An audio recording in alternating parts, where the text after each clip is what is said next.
এবার বাংলাদেশের বিজ্ঞাপন চিত্রের প্রযোজকেরাও অনির্দিষ্টকালের জন্য কর্মবিরতিতে। বিজ্ঞাপন নির্মাতাদের সংগঠন Bangladesh association of ad film and content producers BAACP এই কর্মবিরতির ডাক দিয়েছে। তাদের পক্ষ থেকে জানানো হয়েছে তাদের দাবি না মানা পর্যন্ত 1 সেপ্টেম্বর থেকে শুরু হওয়া এই কর্মবিরতি চলবে। তাদের প্রধান দাবিগুলো হলো পূর্বের বকেয়া পরিশোধ করা, নির্দিষ্ট সময়ে কাজের আদেশনামা প্রদান এবং 75% অগ্রিম প্রদানের পর বাকি 25% বিলিংয়ের 45 দিনের মধ্যে প্রদান করা। এই সংগঠনের আহ্বায়ক মোহাম্মদ হাবিবুর রহমান তারেক বলেন, বিজ্ঞাপনী সংস্থাগুলোর সাথে একাধিকবার এই চলমান সমস্যাগুলো নিয়ে আলোচনায় বসা এবং অফিসিয়াল চিঠি আদান প্রদানের পরও শেষ পর্যন্ত কোনো ফলপ্রসূ সমাধান হয়নি। তাই কাজের শৃঙ্খলা ফেরাতে কর্মবিরতিতে যেতে বাধ্য হয়েছেন তারা।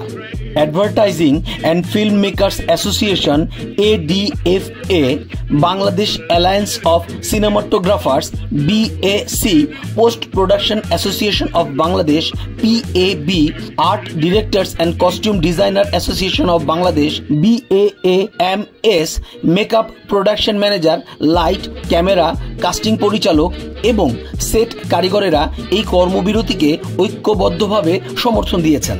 একদিকে প্রযোজকেরা সময় মতো ওয়ার্ক অর্ডারও পান না। ওয়ার্ক অর্ডার ছাড়া কাজে অনিশ্চয়তা থাকায় আবার নির্মাণ প্রতিষ্ঠানগুলো কাজ শুরু করতে চান না। অন্যদিকে চলমান নিয়মে প্রযোজকরা প্রোডাকশন ব্যয়ের জন্য অগ্রিম যে 50% টাকা পান তা দিয়ে প্রোডাকশন নির্মাণ সম্ভব হয় না, কারণ প্রোডাকশনের অধিকাংশ বিল তাদের প্রোডাকশন চলাকালীন সময়ের মধ্যেই প্রোডাকশন হাউসকে পরিশোধ করতে হয়।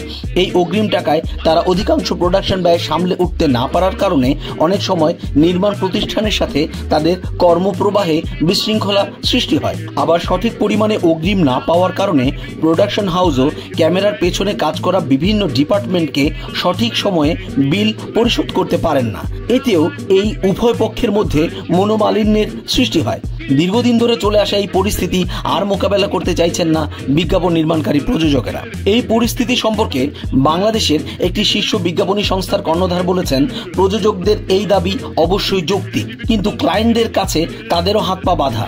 তবে এই দাবিগুলো নিয়ে ক্লায়েন্টদের সাথে কথা বলে দ্রুতই তারা একসাথে বসে এই সমস্যার সমাধানে কাজ করবেন বলে আশ্বাস প্রদান করেছেন তিনি।